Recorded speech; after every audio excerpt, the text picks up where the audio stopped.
está muito mais perto do nada do que ser cristão.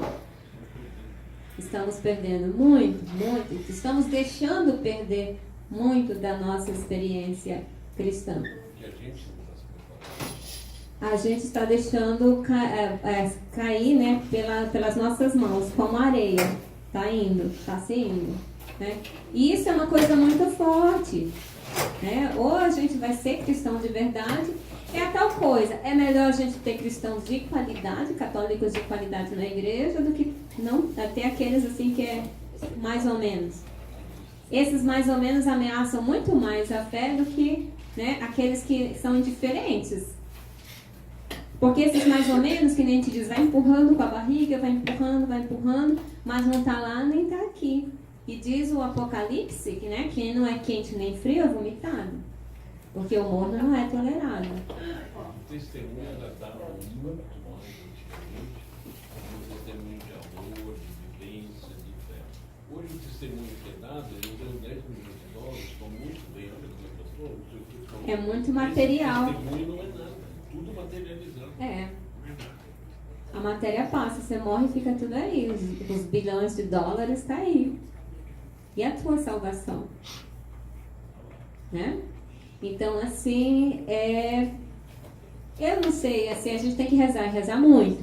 Muito mesmo. Eu, ainda bem que eu não sou padre. A Rosana tem 12 anos. Porque eu seria um pároco muito exigente. Seria mesmo. Eu prefiro ter 5 gatos pingados, mas que eu posso contar, e pessoas de fé fervorosa, do que eu ter 800 pessoas na igreja que eu não posso contar. Eu seria um pároco muito, muito rigoroso. Porque não adianta ter a igreja cheia. Ajuda no dízimo, ajuda. Mas será que isso é o mais importante? Eu acho que aqueles 5 pode ajudar muito mais no dízimo, ajudando, fazendo, do que 800 na igreja que, desculpa a palavra, não serve para nada. Né? Entendeu? A gente precisa de gente comprometida. Católicos só de senso. Qual é a sua religião? Ah, católico. Põe aí, católico. É porque o católico, ele preocupa muito pouco em aprender a Bíblia. Sabe, tem 7 anos que eu faço um curso bíblico, eu ainda não aprendi, não sei nada ainda, estou aprendendo. Mas assim, eu vejo pelas pessoas novas que vêm na igreja, aqui no nosso curso bíblico, que não teve desde lá do Gênesis, e elas chegam completamente perdidas, não sabe nada que a gente está falando no dia que a gente está estudando agora, que é João. Assim, o evangelista João. Então, assim, eu vejo, meu Deus, quanto perdido foi. 7 anos eu estou aqui tentando aprender, e essas pessoas, a igreja com mais de 300 membros, vem 9 pessoas no curso bíblico. Entendeu? E assim, é muito útil aprender a Bíblia. Eu tenho aprendido muito para passar para os meninos, para os meus meninos, porque eu nunca soube muito bem da Bíblia, entendeu? Aí você pega, a Bíblia é um exemplo. Aí se você pega a questão da liturgia, se você pega das outras pastorais... O catecismo, ninguém lê o catecismo. Ninguém lê o catecismo. Ninguém preocupa com o catecismo. Eu mesmo tenho o meu só para decorar lá em casa. É verdade. Devia começar a ler. Mas a gente vai terminar a Bíblia, eu acho que o Rômulo vai entrar no catecismo. Ele estava ontem aqui, né? Estava, ele é muito bom professor, muito, excelente professor. A gente tem que começar, assim, mas eu não vou dar conta de fazer tudo. Pelo menos começa, né? A gente não tem costume de ler catecismo, a gente não tem costume de ler documento da igreja. Aí eu não entendo a linguagem teológica, e não vai entender nunca se não começar a ler. Lê uma vez, nós somos todos adultos. Quando a gente entra na faculdade, a gente também não sabe nada. A gente escolhe um curso, eu vou fazer medicina. Já sei tudo de medicina? Não. Eu leio o primeiro livro, parece tá falando grego. Não é assim essa experiência? Aí você lê o primeiro, não entendeu. Aí você vai ler o segundo, vai fazer um seminário. Depois você já está perito. Parece um termo técnico, isso aqui é isso. Em qualquer curso. É assim, não é? A gente, quando entra na faculdade, a gente não sabe nada. A gente deseja aprender, a gente se esforça, a gente vai, né? E consegue. Quando a gente se forma, aquilo lá é nada. Aí quando a gente olha para o nosso início, a gente achava que não ia ser capaz. A mesma coisa é com os documentos da igreja. Você vai ler o primeiro, você não vai entender, isso aqui é uma linguagem muito difícil. Reler, ler o segundo. Quando você vê, você está acostumada com a linguagem teológica. Que não é para ser incompreensível, não. É porque ela fala de experiências que a gente não está acostumada no nosso dia a dia, que é a experiência de Deus. Né? Todo o documento da igreja, ele olha e faz essa leitura teológica de Deus na nossa vida, de Deus na nossa história, nos nossos acontecimentos, no passado e agora. Os documentos da igreja têm essa dinâmica. Ah, irmão, mas é muito difícil. É difícil mesmo. O primeiro você vai sentir muita dificuldade. A mesma coisa com o catecismo. As primeiras páginas, ainda mais que é um catatal, né? Catatal assim, desanima, né? Quando a gente olha, quando a gente vai, escolhe um livro para ler, primeiro a gente olha a grossura.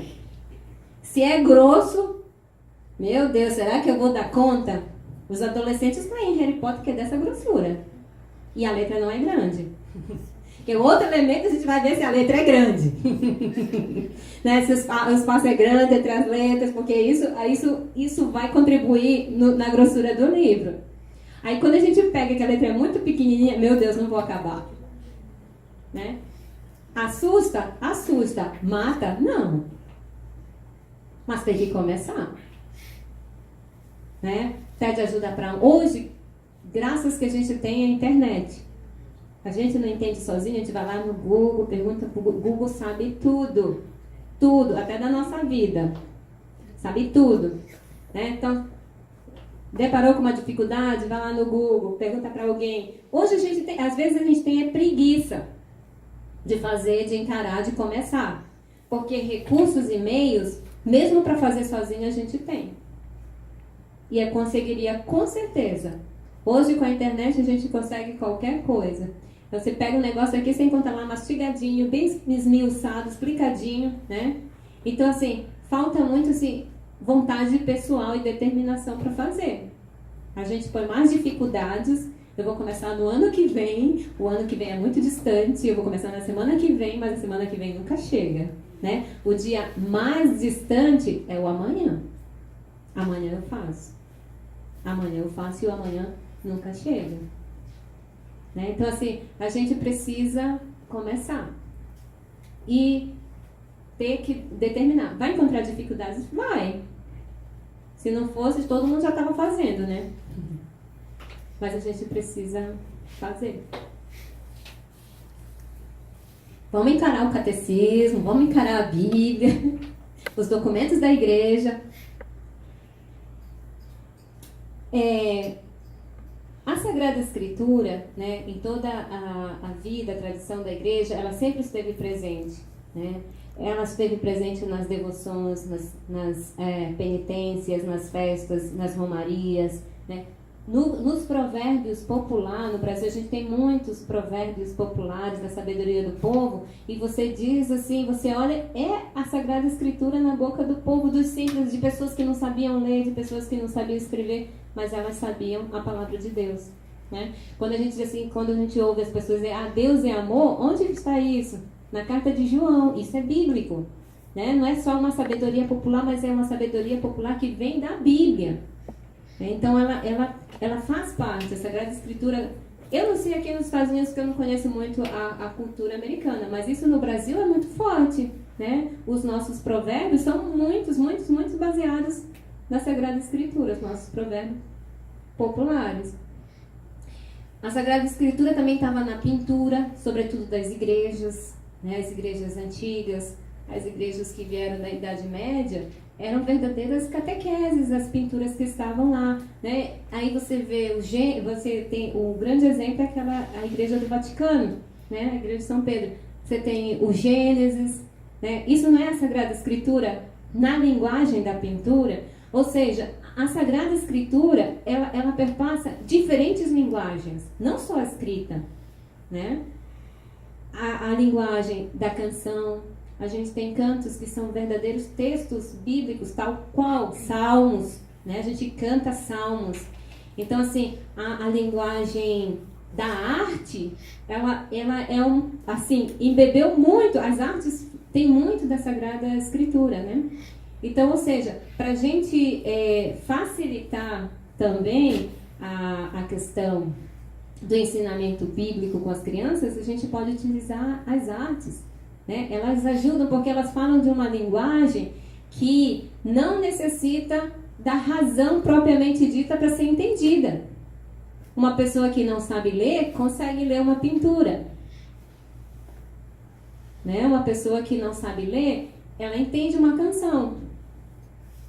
E fala, e toca na sua emocionalidade, toca nos seus sentimentos. Ela é tocada, ela faz uma experiência com Deus que ela não tem o domínio dessa experiência. Ela não diz, não, agora eu vou sentir, agora eu não vou sentir. Entra, né, nos seus sentimentos, ela é afetada de uma forma que ela nem percebe.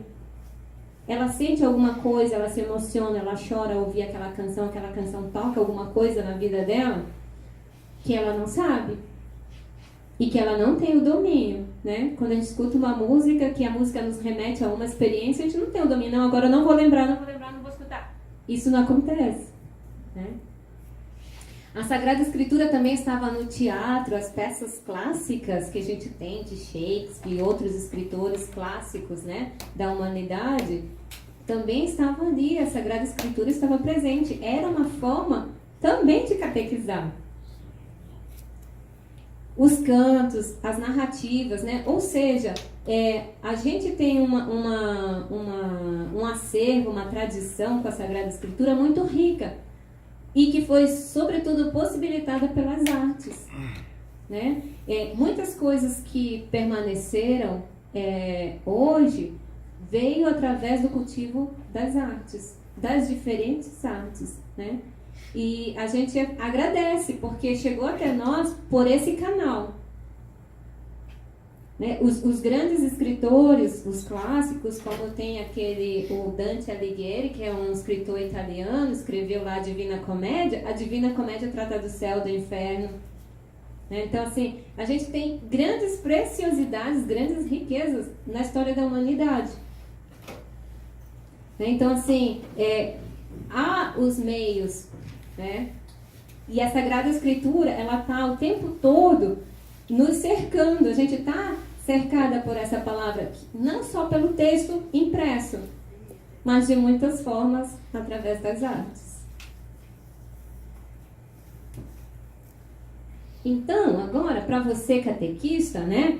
O que você precisa saber sobre a Bíblia? O que é básico na catequese para um catequista saber sobre a Bíblia? Daí, eu fiz assim, bem mastigadinho também. A senhora pode ceder esse PowerPoint para nós? Posso, eu posso fazer assim. Eu não posso fazer isso aqui, agora em Orlando. Em Miami, eu vou organizar, eu mando para a Glória, que é o contato que eu tenho, daí ela pode repassar. Ok? O tanto de ontem quanto de hoje. Então, os principais acontecimentos da história da salvação. Porque assim, o catequista, porque aqui ele está em evidência, o catequista está em evidência, mas isso se aplicaria a todo e qualquer cristão, né? Deveria saber, pelo menos em linhas gerais, a história da salvação. Os principais acontecimentos da história da salvação. Por quê, irmã? Porque é a nossa história. A gente não conhece a história da nossa família, até onde é possível conhecer, porque é a nossa origem, são as nossas raízes. A mesma coisa se aplica à história da salvação. Acorda, Pedro. Aham! Eu sou malvada. Se eu ver o olho fechado, cabeça caindo, agora ainda tá de crachá. Crachá, o cabelo que pesa. O crachá ajuda. Se alguém tiver com sono, dá pra ficar em pé ainda aqui do lado. Tem cafezinho, tem biscoito, bem gostoso. Mas você não dá tempo da gente dormir. Obrigada. Gente, esqueci de combinar a questão do tempo. A gente vai fazer um intervalo. A gente vai até mais ou menos às 5, se passar 5 um pouquinho, 5 e 10. Não mais que isso, eu vou me esforçar. Então... Nós vamos direto até 5? Vamos? Sim ou não? Vocês decidem, eu tô aqui pra... Não. O padre que é autoridade. Padre, sim ou não? Não precisa, eu cafezinho. Precisa, né? Então, podemos fazer as 3. Tá Ok? Bem rapidinho, porque a gente tem que dar aula de catequese ainda hoje. Tá, então a gente faz assim. Tá. Então a gente vai fazer assim, tipo, 15 minutinhos pro café, mas é 15 de americano. Verdade. 15 de americano, não de brasileiro. 10 de brasileiro, 10. Isso. Deixa 20. 10 de brasileiro, que é 15 de americano.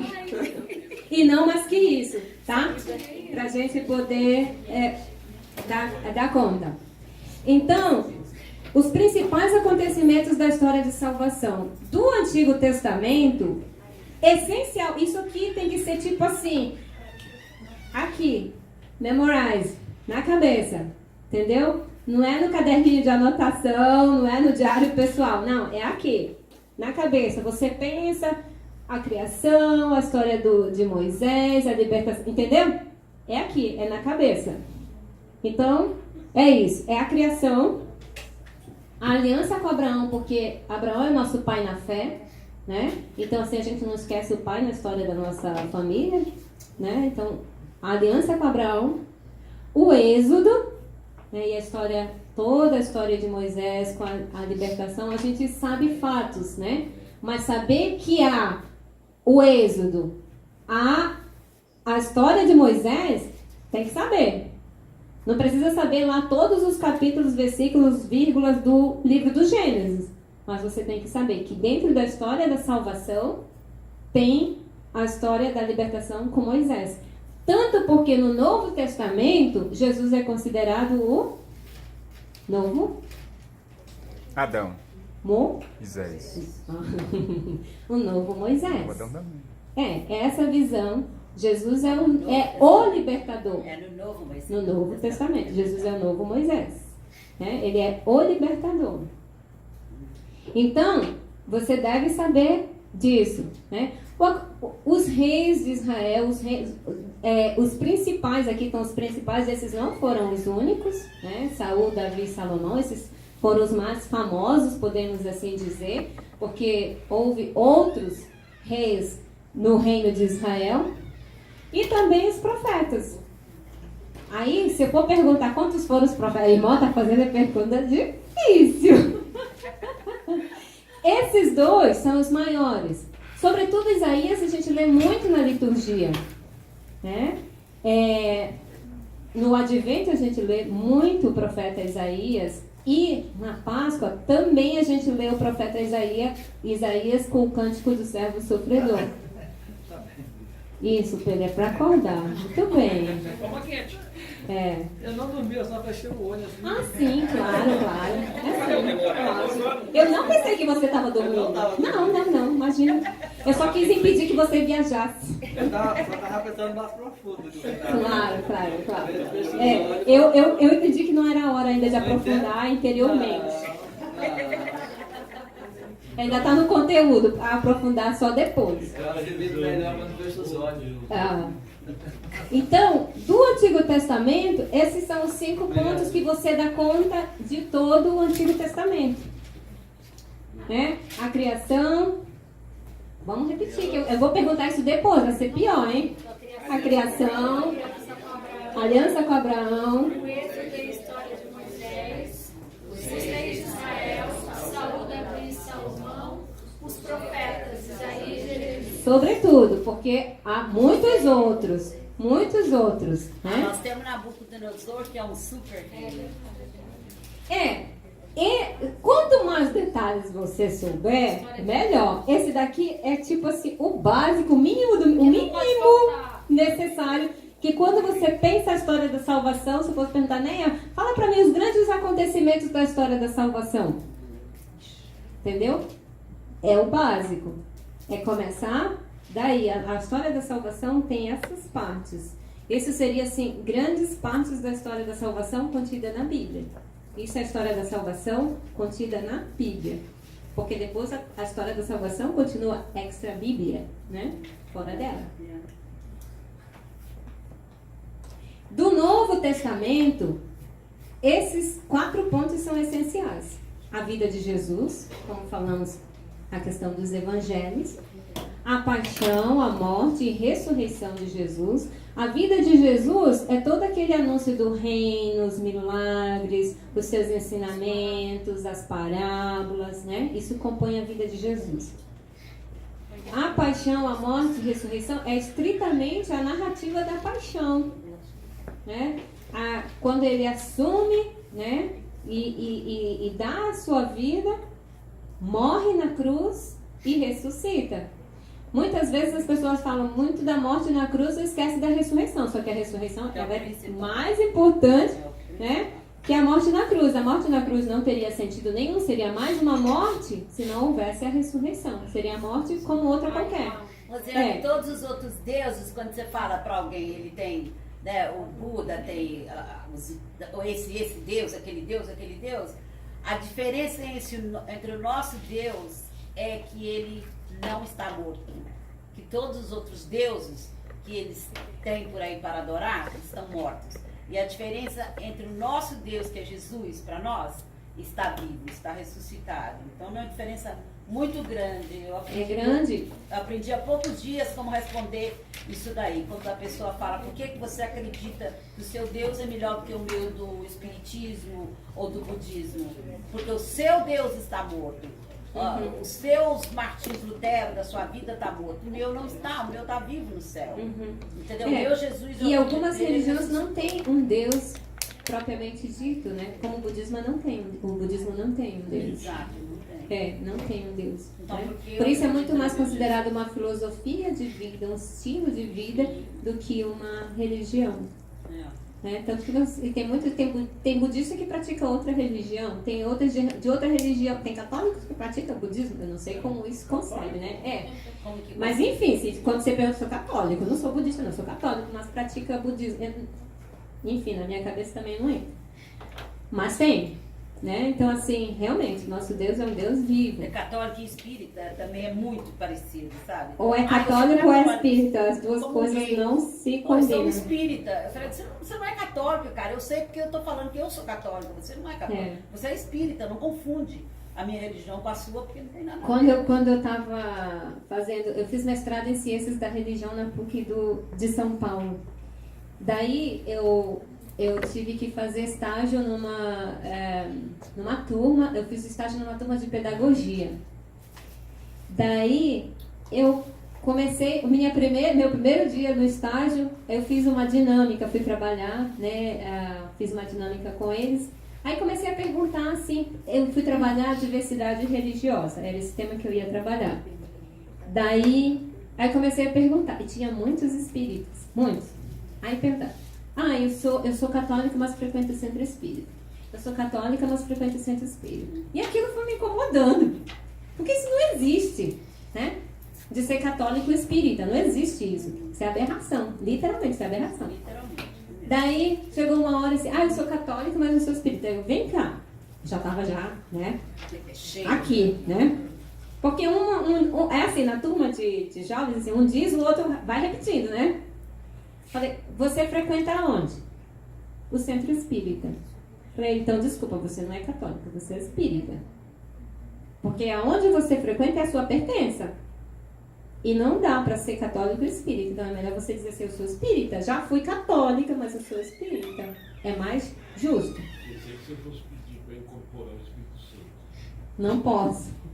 Não posso brincar com a fé de ninguém. Né? Eu levo a sério. Eu acho que isso é sério. Eu não sou contra. Se você é espírita, ok. Você tem direito. Eu escolhi a minha religião. Entendeu? Ok, me batizaram quando eu era criança, mas eu escolhi ser católica. Eu tive liberdade. Podia ter me tornado outra religião. Eu escolhi ser católica. Né? Então, assim, eu respeito. Se você não é católico, ok.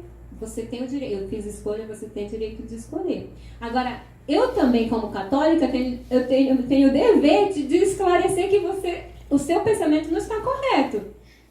Né? Você dizer que eu sou católico, mas frequento o centro espírita, então você é espírita. O que está te impedindo de assumir que você é espírita? Alguma coisa está impedindo, entendeu? Porque católico não é. Se você não frequenta a igreja, você não é católico. Simples assim. Então aí eu fui perguntando, eu falei, não, você, entendeu? Aí os outros já não diziam mais, eu sou católico, mas eu não vou na igreja. Ah, ok. É mais justo. É mais justo isso. Eu sou católico, mas não vou na igreja. Ok. Não é católico do mesmo jeito, né? Mas pelo menos tem lá uma consideração. Quem sabe? A semente está ali, quem sabe um dia volta, né? Quem sabe vai voltar. Mas eu acredito muito nisso. Eu tenho muito respeito pelas pessoas que praticam outra religião. Tenho muito. Nesse curso que eu fiz lá em São Paulo, eu tinha um colega que era pai de santo. Aí convidou a turma para ir no terreiro. Ele sabia que eu era freira, né? Convidou a turma para ir no terreiro dele. Ele era o pai de santo lá. Ele disse, você vai? Eu falei, eu vou. Você vai mesmo? Eu falei, eu vou. Qual é o problema? Não pode? Não, pode, claro, pode. Então eu vou. Qual é o dia que tem comida? Porque eu quero ir lá para comer. Lá só para ver batucar, eu quero ir lá para comer. Ah, vai tal dia assim que tem a festa, tem caruru. Ok, vou lá. Daí convidei as irmãs, minhas irmãs não quiseram ir, uma aceitou e fui com 2 colegas do curso, né? Aí chegou lá, só fazer uma digressão, né? Aí chegou lá, a gente era uma sala assim um pouquinho maior que essa daqui, aí tinha as cadeiras, aqui estava a parte dos iniciados, né? Lá dos que faziam todo o ritual deles. E do lado também tinha cadeira. Eu falei, eu quero ir bem pra frente, que eu quero ver tudo de perto. Sou curiosa. Eu gosto muito de aprender. Amo aprender. Aí eu quero sentar bem lá na frente, que eu quero ver tudo. Não quero ninguém na minha frente, eu quero ver. Porque eu nunca tinha ido, eu também tinha curiosidade, né? Eu sou católica curiosa. Eu acredito, eu sou fervorosa na minha fé, na minha religião, mas eu quero conhecer a dos outros. Né? Eu não sou aquele tipo que quer ficar na ignorância e falar a partir da ignorância. Eu quero falar a partir do que eu sei. Daí, aonde as minhas colegas estavam, elas não quiseram ir para frente. Onde as minhas colegas estavam, começou, um espírito baixou aqui, uma entidade baixou lá. Aí nesse dia era uma creche só baixava espírito infantil. Não sei como é combinado isso, não faço ideia. Aí um aqui, outro lá, e vinham para cá, faziam lá o ritual. Aí foram, né? Aí eu olhava para minhas colegas e dizia assim, a próxima são vocês, porque estava tudo para aquele lado. Eu falei, aqui, meu corpo está fechado, aqui não baixa nada. Aqui não vai baixar nada porque aqui está fechado. Tá por aí por vocês. Eu disse para cuidar. Eu fazia assim, né? Daí foi uma creche total. E eu só percebendo, eu falei, quando termina, porque era só espírito infantil, não sei como é que ele é combinado, não sei. Daí eu dizia para elas, em mim, nunca o espírito vai baixar. Primeiro porque eu não acredito. A minha fé não professa isso. E nunca vão me fazer mal, porque eu também não acredito nisso. A minha fé não acredita em despacho. Né? Agora, baixa em você, eu acredito que baixa em você porque você acredita. Eu acredito na sua fé, mas não naquilo que você acredita. Entendeu? Eu tomei, a partir, né, na minha vida, eu tomei essa posição. Eu acredito que você acredita. E que isso te faz algum bem, alguma coisa. Mas eu não acredito nessa coisa que te faz. Não é a minha fé. Não creio nisso. Minha fé é diferente. Aí fui para a faculdade no outro dia, eu falei, eu tenho um monte de perguntas que eu quero fazer. Quero que me explique tudo. Eu não entendi nada, mas eu quero que me explique tudo. Ele, não, claro, irmão, pode perguntar. Ele ficou feliz da vida porque eu fui lá comer o caruru. Tava gostoso. Mas nenhum santo baixou, nenhuma entidade baixou. Eu falei, tá difícil a entidade baixar aqui, não entra. Diga. É que você falou faz um bom sentido, mas tipo, já tem muitas pessoas falar, por exemplo, se você não tem uma base muito sólida, é complicado você ir em algum lugar que talvez você pode ficar com dúvida. Por isso que eu não aconselho dizer que todo mundo deve ir no terreiro, todo mundo deve ir no centro espírita. Não, exatamente, porque entendeu? Eu tenho problema sério com outra religião, não me chama pra ir noutra religião que eu não vou. Então, tipo assim, por exemplo, assim, que vai a qualquer lugar, eu vou. Eu vou. O único lugar que eu não tive coragem de ir foi uma colega que estudava nesse curso. Esse curso era uma maravilha porque tinha gente de todas as religiões. Tinha budista, tinha freira, tinha pai de santo, tinha padre. Era uma diversidade religiosa só na sala de aula. Ela era praticante do Santo Daime. Eu tenho medo daquele chá. Tenho medo de ficar grogue, né? Porque o chá é um chá alucinótico. Na maçonaria eu não vou, não. Você nem pode. Maçonaria é só de homem. Ah, é? É. Você está proibida por natureza. Você está proibida já por natureza. Só de sair, só por ser mulher, você já está proibida. A discriminação. Demais, também acho. Tem curiosidade, mas não pode. Então, o Santo Daime, eu não tive coragem de ir por causa do chá. Eu falei assim, eu posso ir e não tomar o chá, que se chama ayahuasca, o nome do chá. Eu posso ir e não tomar o chá? É assim, não. Ninguém vai lá pra ver. Todo mundo que vai tem que participar. Depois toma o chá, fala, calma aí. Ah, finge que toma. O chá é um chá alucinógeno, né? Ele desperta coisas em você que está fora do seu controle. Ele é um chá muito forte. Que Daí, religião é essa mesmo? Santo Daime. Ah, vou ler isso. Daí eu falei, eu posso ir só pra olhar? Eu queria saber como é que era, né? Não. Falei, então, sinto muito. Na tua igreja, na tua seita aí, eu não vou. Nas outras que eu podia ir só pra olhar, ok, eu vou. Mas pra ir tomar primeiro, eu falei, não vou. Então, assim, eu não aconselho ninguém. Se você não sente de ir, não vá. Entendeu? Eu sou curiosa, eu gosto de conhecer, eu gosto de saber. Eu tomei essa posição na minha vida. Eu não creio naquilo que você crê, mas eu creio que a sua experiência de fé, de religião é verdadeira. Porque você vive, isso te faz bem. Eu acho que essa é uma forma, se essa é a forma, é o caminho que você encontrou para se conectar, para se relacionar com Deus, Deus seja louvado. Não é a minha, mas eu respeito. Entendeu? Essa é a minha posição pessoal que eu assumi na minha vida frente às religiões. Se você quer saber da minha religião, estou pronta para te falar. Agora, se você não quer saber, eu também não vou ficar enchendo o teu saco. Olha, na igreja católica, olha, entendeu? Isso cansa. Também não sou desse... Professora, você já viu Professora, não. ok. Você sabe que Jesus, ele falou assim, eu tenho outras ovelhas em outros rebanhos. Então, esse negócio de você falar da igreja do outro, que o outro está errado, é bem delicado, sabe? Porque Jesus mesmo disse isso. Eu tenho outras ovelhas em outros rebanhos. Então, isso não significa que só nós cristãos estamos corretos. Somos o único certos, rebanho. entendeu? É verdade, Então, não somos o o único próprio rebanho. Cristo falou isso. Isso. Mas aí é tal coisa, para você falar da religião do outro, você tem que conhecer. Não necessariamente você tem que ir, mas você tem que conhecer. Saber um pouco. Entendeu? Tem que ler, tem que ouvir o outro. A melhor coisa de aprender é ouvir a experiência do outro que faz. Né? Não é a mesma coisa você ler um livro e você ler um testemunho. Entendeu? Então, assim, o respeito, ele nasce a partir do conhecimento. O conhecimento te